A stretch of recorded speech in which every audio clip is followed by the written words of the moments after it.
नमस्कारम। आप सभी को स्वागत है। आप सभी जानते हैं कि हिंदू सनातनी संस्कृति में जितने धर्म ग्रंथ हैं, जैसे वेद, पुराण, रामायण, महाभारत, इनमें से महर्षि श्री कृष्ण द्वैपायन व्यासदेव विरचित महाभारतांतर्गत श्रीमद् भगवद गीता का ख्याति सर्वोच्च है। क्यों है ये भी आप शायद जानते हैं, किंतु असली कारण क्या है शायद आप लोग नहीं जानते। चलिए दो एक पॉइंट में गीतोपलब्धि करते हैं। चतुर्वर्ग जीवन धर्म का स्वरूप है। चतुर्वर्ग का ज्ञान आपको गीता से मिलेगा। चतुर्वर्ग मतलब धर्म, अर्थ, काम, मोक्ष। धर्म क्या है? धर्म मतलब धारण करना। किसको धारण करना? पूरा विश्व को, यूनिवर्स को धारण करना। इस धर्म का ज्ञान आपको कहाँ से मिलेगा? वेद से मिलेगा। इसलिए धर्म का ज्ञान लेने के लिए आपको वेद पाठ करना पड़ेगा। इसलिए वेद पाठ आवश्यक है। अर्थ, अर्थ मतलब धर्मार्थ, परोक्ष रूप से वेदार्थ है। वेद का अर्थ जानना ही धर्मार्थ है। तो इस धर्मार्थ का ज्ञान आपको पुराण से मिलेगा, इसलिए पुराण पाठ आवश्यक है।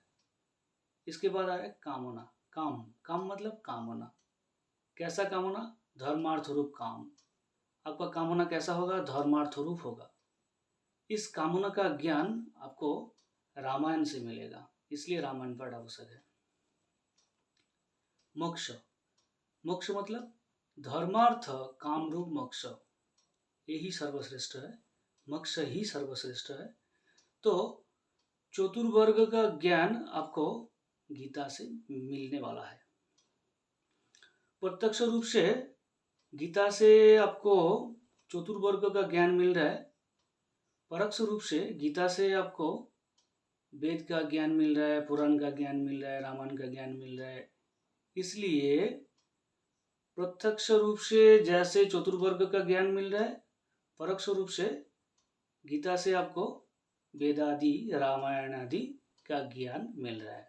इसलिए गीता का ख्याति सर्वोच्च है। आपका मन में प्रश्न आ सकता है कि गीता से ही केवल चतुर्वर्ग का ज्ञान मिलेगा, वेद, पुराण, रामायण से नहीं मिलेगा? अवश्य मिलेगा, किंतु आप लोग जानते हैं कि युग के हिसाब से अभी कलयुग चल रहा है। तो कलयुग में मनुष्य का आयुष्काल 100 साल का है। तो 100 साल में इतना ज्ञान लेना बहुत मुश्किल है। इसलिए स्वल्प समय में, शॉर्ट टाइम में गीता से आपको वेद का ज्ञान मिल रहा है, रामायण का ज्ञान मिल रहा है, पुराण का ज्ञान मिल रहा है। इसलिए गीता का ख्याति सर्वोच्च है। यदि वीडियो अच्छा लगे तो कमेंट शेयर करना। हरिओम।